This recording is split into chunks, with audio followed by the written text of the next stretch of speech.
Also das war die letzte Folie, die wir gestern noch besprochen haben. Es ging da am Schluss um die Synapse und einfach nochmals kurz zur Wiederholung. Das wäre nun diese gelbe Seite hier. Die Synapse ist von beiden Zellen ein Teil, nämlich der Übergang von einer Zelle zur nächsten, das heißt Synapse. Und für euch wichtig ist, das wäre also die nächste Zelle, für euch wichtig ist, dass es hier ein chemisches Signal dazwischen hat und nicht mehr ein elektrisches, und die Weiterleitung geht in diese Richtung. An einer solchen Stelle können Medikamente und Drogen wirken, weil sie selber auch ein chemischer Stoff sind. Also hier kann moduliert werden von der Information. So, jetzt kommen wir zur nächsten Folie. Da geht es um die Arbeitsweise des Nervensystems. Und da interessant ist oder für euch eine einfache Eselsbrücke, das ist das EVA-Prinzip, wie das Nervensystem funktioniert. Und E ist für Eingang, da sind Sinneszellen jeweils, die reagieren auf einen Reiz und bilden dann an dieser Stelle die nervöse Erregung. Also das heißt, der Reiz kommt hinein und schon da wird dann das Signal umgewandelt in eine nervöse Erregung. Da haben wir schon wieder eine Synapse und nachher ist dann das Signal elektrisch. Das geht dann bis zum Gehirn, diese Weiterleitung. Da wären wir hier und dort gilt dann das V und das gilt für Verarbeitung. Die Erregung wird dort verarbeitet, es werden Reaktionen geplant und Befehle gegeben.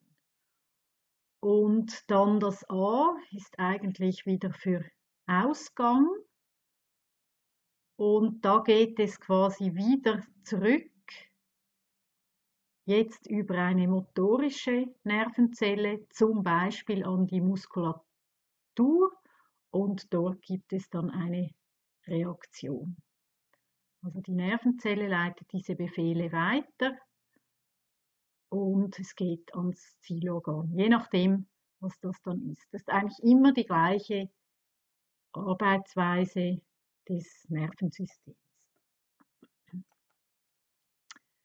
Dann zum Gehirn, da solltet ihr diese 4 Regionen kennen, das Großhirn, das Kleinhirn, das Zwischenhirn mit Thalamus, Hypothalamus, den haben wir schon kennengelernt, das ist der Chef des vegetativen Nervensystems und gleichzeitig auch der Oberchef des Hormonsystems.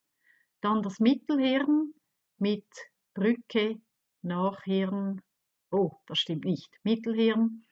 Und dann die 2 müsst ihr eben nicht kennen, Brücke, Nachhirn und dann wieder das Rückenmark, die Nummer 7. Ihr seht jeweils hier drüben, wo wir den Bereich finden und in welcher Anzahl. Also das Großhirn, da haben wir 2 Großhirnhälften. Das Kleinhirn kommt ebenfalls in 2 Hälften vor.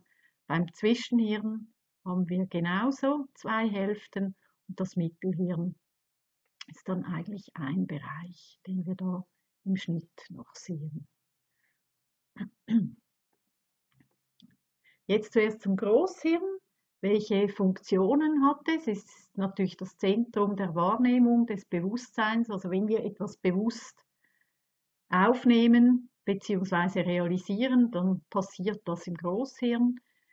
Hier denken wir, fühlen wir, handeln wir.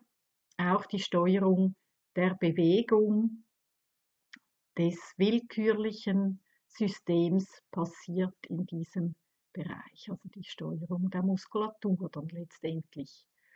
Dann ist es in Feldern organisiert, zum Beispiel ganz am Hinterkopf haben wir die Sehrinde oder im Bereich der Mitte haben wir Körperbewegungen. Auch hier wieder die Funktionsweise, zuerst die Umwandlung des Signals in den Sinneszellen. Eine sensorische Nervenfaser führt zum Gehirn, da haben wir dann schon nervöse oder elektrische Erregungen. Das wird dann im Gehirn integriert, allenfalls auch gespeichert, und dann kommt der motorische Ausgang, der dann ans Zielorgan geht, oder man kann es auch Effektor nennen. Dann vom Aufbau her, wie das Großhirn organisiert ist. Wir haben im äußeren Bereich der Hirnrinde ist die graue Substanz und im inneren Bereich ist sie weiß. Das sieht man hier unten auch sehr gut. Von der Zellstruktur dahinter ist die graue Substanz dort, wo die Zellkörper sind, also das heißt auch der Zellkern, wie wir das vorher bei der Nervenzelle gesehen haben. Und die weiße Substanz ist dort, wo die Axone sind, also diese langen Verlängerungen der Zellen, die dann auch viele zusammengefasst ein Nerv bilden. Diese Einfaltungen der Gehirnrinde führen zu einer Oberflächenvergrößerung, das heißt, es haben mehr Zellen Platz, die dann eben auch mehr Info pro Zeit verarbeiten können. Dann das Zwischenhirn mit den zwei Regionen Thalamus und Hypothalamus liegt ziemlich im Zentrum und besteht aus zwei Teilen. Es filtert Informationen von Sinnesorganen bzw. Sinneseindrücken. Und das heißt zum Beispiel, wenn ihr an einem Apero seid und ihr redet mit ein paar Leuten in einer Gruppe, da seid ihr konzentriert auf die und ihr hört eigentlich nichts anderes. Plötzlich in der anderen Gruppe fällt euer Name und interessanterweise habt ihr den gehört und jetzt hört ihr der anderen Gruppe zu, was dort läuft. Bis anhin hattet ihr das nicht gehört, erst als der Name gefallen ist. Und da ist diese Gehirnregion zuständig. Sie filtert wichtige von unwichtigen Informationen. Und das ist natürlich eine clevere Einrichtung. Wir hören quasi unbewusst mit und er entscheidet, wenn es wichtig wird, dann kommt das ins Großhirn und wird dann für uns wesentlich. Der Hypothalamus, eben der Chef, die Zentrale des vegetativen Nervensystems und gleichzeitig auch der Chef des Hormonsystems. Und er reguliert Körperfunktionen wie Hunger, Durst, Körpertemperatur, Wasserhaushalt. Da im Bereich des Zwischenhirns gibt es noch andere Regionen, die für die Gefühle zuständig sind. Und es ist auch ein Umschaltzentrum für Reflexe. Dann das Mittelhirn und Kleinhirn. Zuerst zum Mittelhirn. Das liegt unter dem Zwischenhirn, im Prinzip in der Verlängerung des Rückenmarks. Es ist eine Umschaltstelle, Koordination für visuelle Reflexe und verantwortlich für Schlaf-Wach-Rhythmen. Ihr könntet zum Beispiel an der Prüfung solche Begriffe bekommen, Funktionen, und ihr müsstet dann wissen, welcher Gehirnteil ist zuständig. Visuelle Reflexe, genau, sind natürlich die Augenbewegungen. Dann das Kleinhirn. Es koordiniert Bewegungsbefehle und die Gleichgewichtssteuerung. Hier wird auch abgelegt, wenn ihr irgendeine Bewegung lernt, wenn ihr euch erinnert ans Fahrradfahren, das braucht eine gewisse Zeit, bis man das konnte. Und das wird im Kleinhirn in diesen zwei Bereichen im Hinterkopf, das auch recht gefaltet ist, abgelegt. Genau. Jetzt der Vergleich im Tierreich. Ihr müsst ja die verschiedenen Wirbeltierklassen kennen. Fische, Amphibien, Reptilien, Vögel, Säugetiere, und wir sind eben auch ein Säugetier. Und da solltet ihr Tendenzen kennen. Man sieht hier die unterschiedlichen Farben, Großhirn rot, blau, Zwischenhirn, Mittelhirn violett und Kleinhirn grün, und dass sich das ändert innerhalb der Gruppen entsprechend ihrer Evolution. Das heißt zum Beispiel, das Großhirn ist beim Knochenfisch, beim Fisch relativ klein, wird dann immer ein bisschen größer und ab den Vögeln bzw. auch Säugetiere überdeckt es sogar die anderen Regionen. Also das heißt, eine Tendenz ist da in der Evolution von Größenzunahme des Großhirns, bis es das überdeckt. Und dazu kommt dann noch, ab hier seht ihr beim Säugetier sogar noch eine große Einfaltung eben der Großhirnrinde.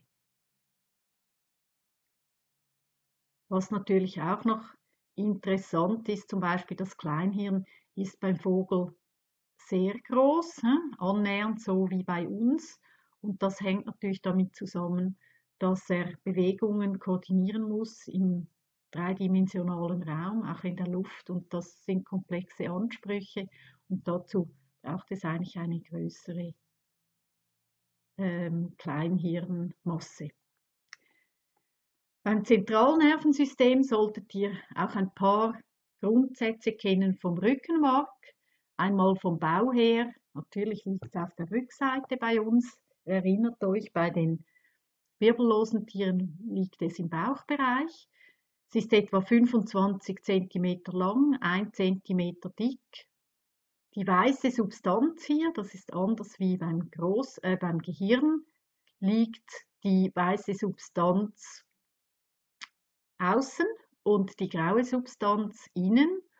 Und das heißt, die Zellkörper liegen hier im inneren Bereich und da liegen dann die Axone. Das macht ja auch Sinn, weil hier wird nach außen verteilt. Im Gehirn haben wir die Verteilbahnen innen. Jetzt solltet ihr auch wissen, wo das Rückenmark liegt im Zusammenhang mit einem Wirbelkörper. Das Rückenmark liegt hier drin und insofern solltet ihr das einzeichnen können, also eigentlich umgekehrt den Wirbel einzeichnen. Also diese Struktur wäre das Rückenmark und da wäre dann der Schmetterling hier innen drin. Das Graue wäre der Schmetterling. Und ihr seht, der Wirbelkörper, hier dieser Teil, der das Gewicht trägt, der bleibt frei. Häufig wird an der Prüfung hier drin das Rückenmark gezeichnet und das ist natürlich völlig falsch. Es gehört da in den Wirbelkanal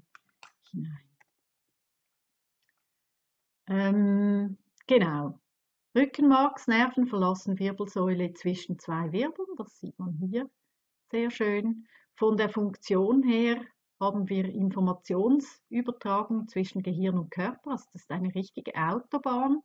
Achtet vielleicht noch darauf, dass etwa beim 5. Lendenwirbel endet das Rückenmark, da sind dann nur noch die verlängerten Axone, die natürlich immer noch da sind und auch immer noch im Wirbelkanal drin.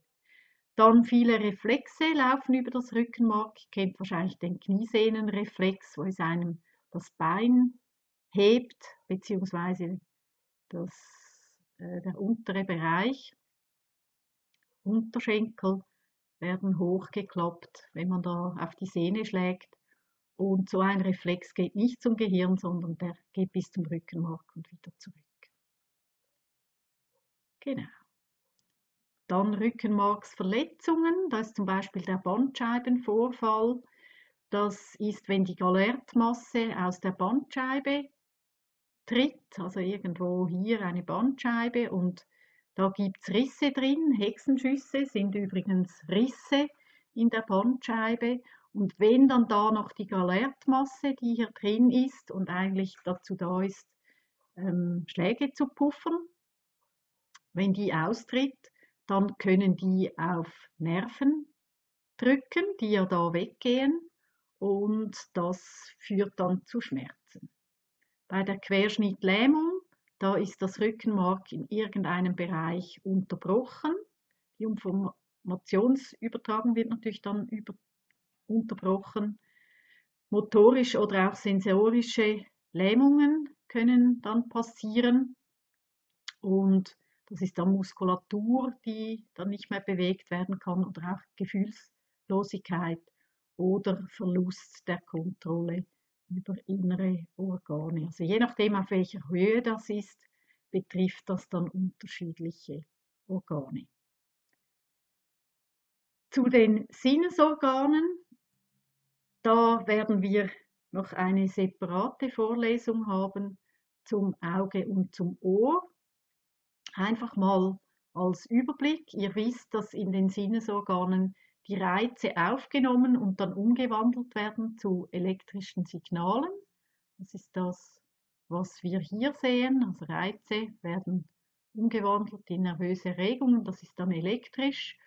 Und die Sinnesorgane brauchen wir für den Kontakt mit der Umwelt, damit wir quasi das Innere einstellen können auf die Änderung außen, und natürlich ändert sich außen immer wieder alles.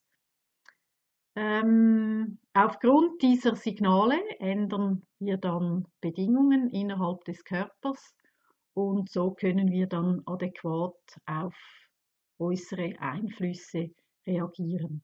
Verschiedene Sinne, die wesentlich sind, da ist in der Haut einiges untergebracht, und wenn ihr euch erinnert, das ist im Unterhautbereich, wo diese Sinnesorgane alle sind. Das ist auch der Teil, der am stärksten durchblutet ist. Also da wäre einmal der Drucksinn oder der Tastsinn, der Schmerzsinn, da haben wir so freie Endigungen, und Wärmesinn kann natürlich und Kältesinn auch hier sein. Wahrgenommen wird allerdings nicht hier, sondern dann erst im Gehirn. Das ist noch ein wichtiger Punkt.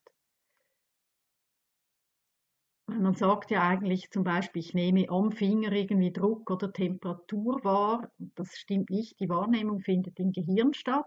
In den Sinneszellen sind nur die Umwandlungen Reiz zu elektrischer Erregung, und das Gehirn integriert dann, was das tatsächlich ist. Also das könnte für euch eine neue Erkenntnis sein. Weitere Sinne ist der Sehsinn, Hör- und Gleichgewichtssinn, das sind die zwei, die wir uns noch genauer ansehen. Geschmackssinn haben wir schon gesprochen, und dann der Geruchssinn. Zur Zusammenfassung: Das Nervensystem ist unterteilt in Zentralnervensystem mit Gehirn und Rückenmark. Dort wird unterteilt, also diese Unterteilung ist nach dem Bau, und dann koordiniert, also von der Funktion her, koordiniert das Gehirn ausgehende Erregungen mit der Peripherie, gleicht das sozusagen ab. Die Nervenzelle ist eine Bau- und Funktionseinheit des Nervensystems, und da würde ich mir merken, dass sie aus einem Zellkörper bestehen mit dem Zellkern und die Nervenfaser, die dann sehr lang sein kann, und in diese Richtung wird die Erregung weitergeleitet, wie ihr unterdessen wisst, an die Synapse und über die Synapse chemisch dann weiter an die nächste Zelle. Im Gehirn unterteilen wir in Großhirn, wo die graue Substanz außen ist, Zwischenhirn, Mittelhirn und Kleinhirn. Zwischen- und Mittelhirn sind doppelt vorhanden, das Kleinhirn natürlich ebenfalls. Dann das Rückenmark stellt die Informationsübertragung zwischen Gehirn und Körper sicher. Viele Reflexe laufen darüber ab, und die graue Substanz liegt innen. Das wär's. Genau.